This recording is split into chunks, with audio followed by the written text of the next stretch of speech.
Você já está cansado de escutar. A taxa de juros subiu, a taxa de juros vai cair, a taxa de juros está muito alta. O Banco Central se reuniu, você vê notícias disso o tempo todo. Você acessa o aplicativo do seu banco e vê uma oferta CDB a X% do CDI. Um influencer fala: compre LCI do banco tal por Y% do CDI, é uma oportunidade. Mas como você calcula, como você visualiza esses percentuais do CDI, que nós estamos falando, da Selic, como você vê isso para que você consiga tomar a melhor decisão, fazer a melhor análise? Eu sou o professor Elias Chorrei e no vídeo de hoje nós vamos tratar da Selic, do CDI, com um exercício prático para ajudar vocês. Primeiramente, vamos lembrar que esse vídeo não é uma recomendação de investimentos. Esse vídeo tem caráter educativo, tem o caráter de fornecer de forma prática a informação e a atividade prática, a ferramenta para que você consiga te ajudar, né? Para que você consiga fazer a melhor análise, que você consiga tomar a melhor decisão com base nisso. Selic, CDI, taxa DI, já começou a sopa de letrinhas. O que é a taxa Selic? A, primeiro que Selic vem de Sistema Especial de Liquidação e Custódia. Por isso que é essa sigla, Sistema Especial de Liquidação e Custódia. O Banco Central se reúne no Copom, outra sopa de letrinhas, Comitê de Política Monetária, e o Copom define uma meta para essa taxa Selic. E essa informação que é divulgada, que você vê o Banco Central divulgou a taxa.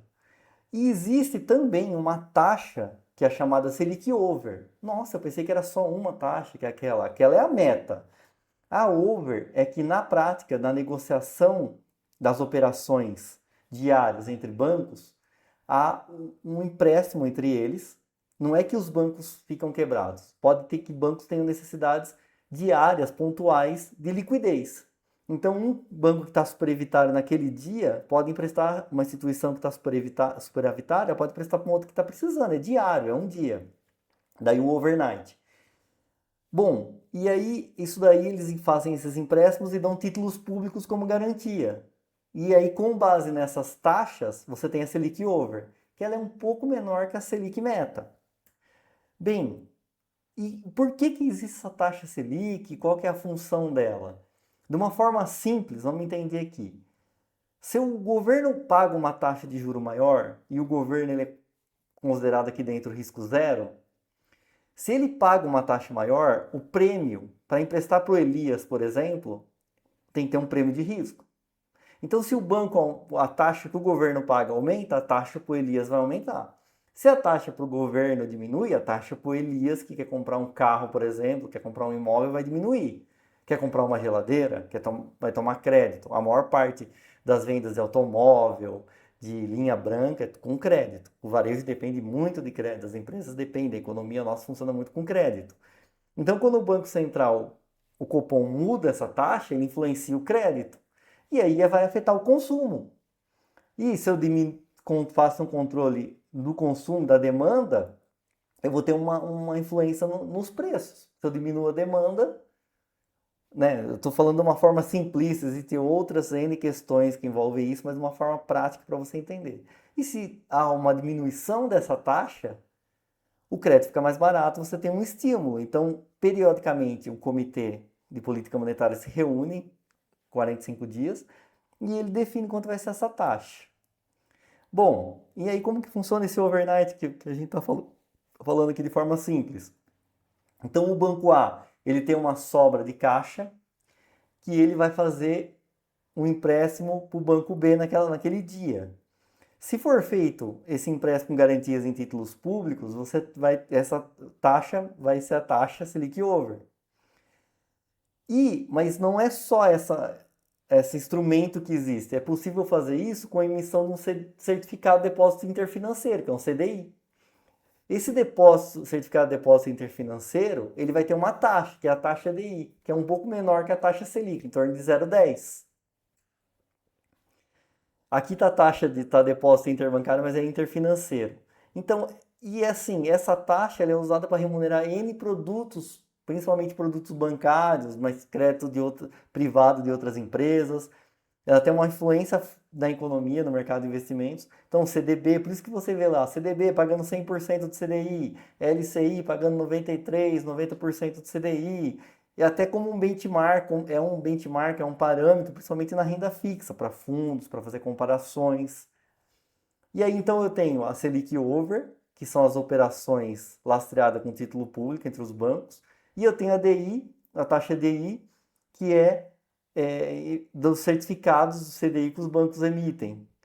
A taxa DI, são empréstimos entre privados, ela é apurada era a CETIP que fazia isso, que está agora na B3. Então é a B3 que divulga a taxa DI.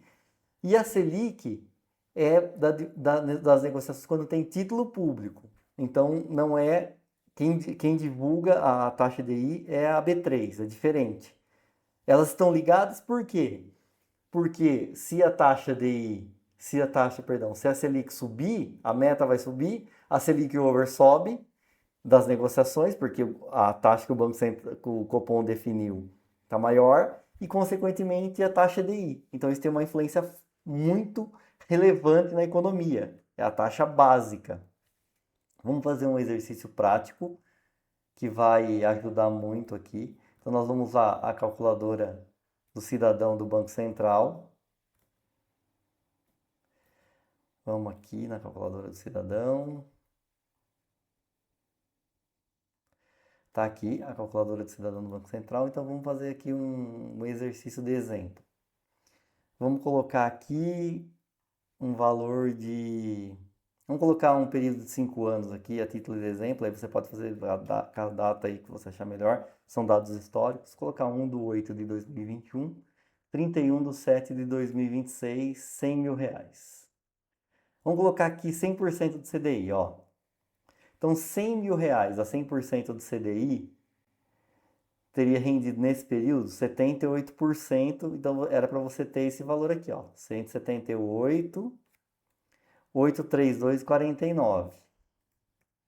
Perfeito. Vamos refazer essa pesquisa.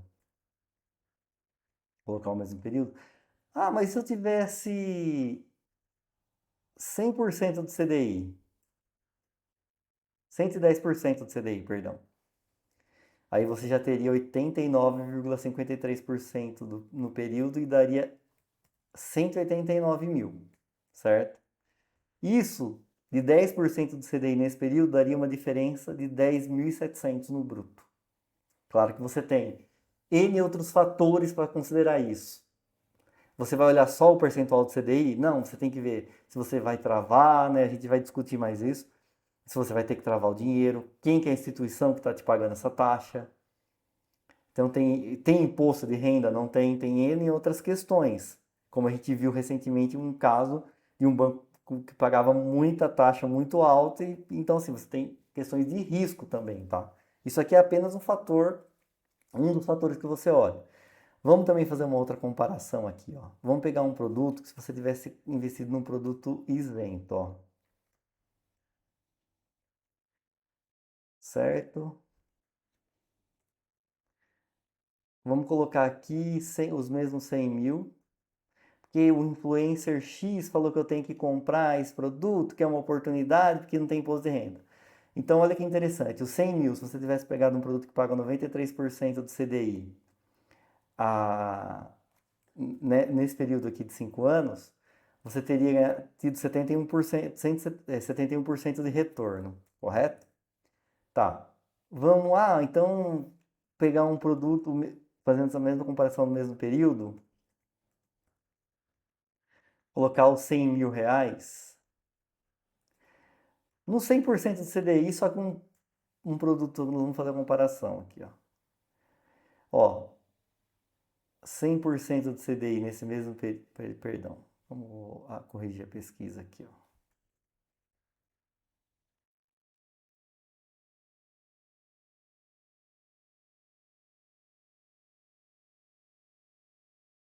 100% do CDI teria dado 78, ó. Tá vendo aqui, ó? Então, e no caso, o 93% teria dado 71, correto? Então, o produto aqui com 100% teria dado 7 mil a mais. Mas esse produto tem imposto de renda. Então, você tem que avaliar quanto que é o imposto de renda que você vai pagar aqui. 15%. Então, você está vendo como isso aqui ajuda você a fazer a conta? Ajuda você a tomar uma decisão melhor? Nem sempre o produto que for isento é o melhor. Então, você pode fazer isso baseado em dados históricos. Aí, em relação a fazer projeções, a gente vai fazer um vídeo também comentando sobre projeções aqui no mercado. A gente também pode usar a inteligência artificial para nos ajudar. Lembrando sempre de ter muito cuidado com a inteligência artificial, muito cuidado com os seus dados pessoais, não coloque seus dados pessoais, não coloque informações sigilosas, dados que possam identificar você. Mas vamos fazer um exemplo aqui de comparação. Então, faça uma comparação de rendimento histórico. Um CDB 100% do CDI, uma LCI 93% do CDI. Período. Então, 1/8 de 2021 até 31/7 de 2026. Mesma instituição, né? Ação financeira. Ó, vamos ver o que vai vir aqui. Subimos. Vamos ver. Isso aqui estamos usando a inteligência artificial para nos ajudar. Ó. Ele fez até uma comparação. Ele colocou a rentabilidade no período, ele puxou os dados do CDI e ele comparou. Quanto que a LCI rendeu e quanto que o CDB. Olha que interessante. Comparando um CDB de 100% do CDI com uma LCI de 93% do CDI. E se eu tiver um CDI, olha aqui, ó. Ele até faz uma explicação detalhada. A LCI ganhou nesse caso. Se fosse um CDB de 110% do CDI. A questão aqui é usar isso para te ajudar. Ele fez a conta de 110% do CDI. Se fosse o CDB de 110%, o CDB teria tido uma rentabilidade no final um pouco maior, 0,5%, ligeiramente maior. Aqui a questão não é sobre, eu tenho que comprar LCI. Você tem N outros fatores para tomar essa decisão. A instituição, a LCI e a LCA têm travas, ambos têm garantia do FGC, mas tem produto bancário que não tem garantia, tem limite o FGC, então tem outras questões. A ideia foi trazer essas comparações por ser um tema que pega muito, então às vezes você tem que olhar se aquela instituição que te ofereceu um percentual maior de CDI não tem alguma pegadinha, porque eu já vi isso. Receba 130% de CDI, aí você 120%, aí você entra lá para ver, e 120% é a partir de tal valor. Para esse valor é menos. Esse retorno é escalonado, você tem que ficar 2 anos, é progressivo. Então, assim, claro que tem N detalhes, né? Você sempre tem que estar atento. Como a gente já falou num vídeo aqui no canal, quando você vai comprar um carro, eu não estou falando que você tem que ser um especialista, você tem que procurar a informação, conhecer, e tem vários outros critérios técnicos que você tem que avaliar. Mas assim, olhando para você, quando você pensa no que é importante para você, quando você vai comprar um carro, uma casa, tem um vídeo que eu fiz explicando isso, então quero sempre lembrar essa lógica. E isso aqui foi justamente para ajudar vocês nessa conta, para trazer de forma prática isso para vocês. Eu acho que isso é fundamental, ajudar. A calculadora do cidadão está aí. E eu agradeço muito vocês, agradeço por chegarem até aqui. Eu peço que você curta o vídeo, se inscreva no canal, ative as notificações. Eu agradeço muito e até mais.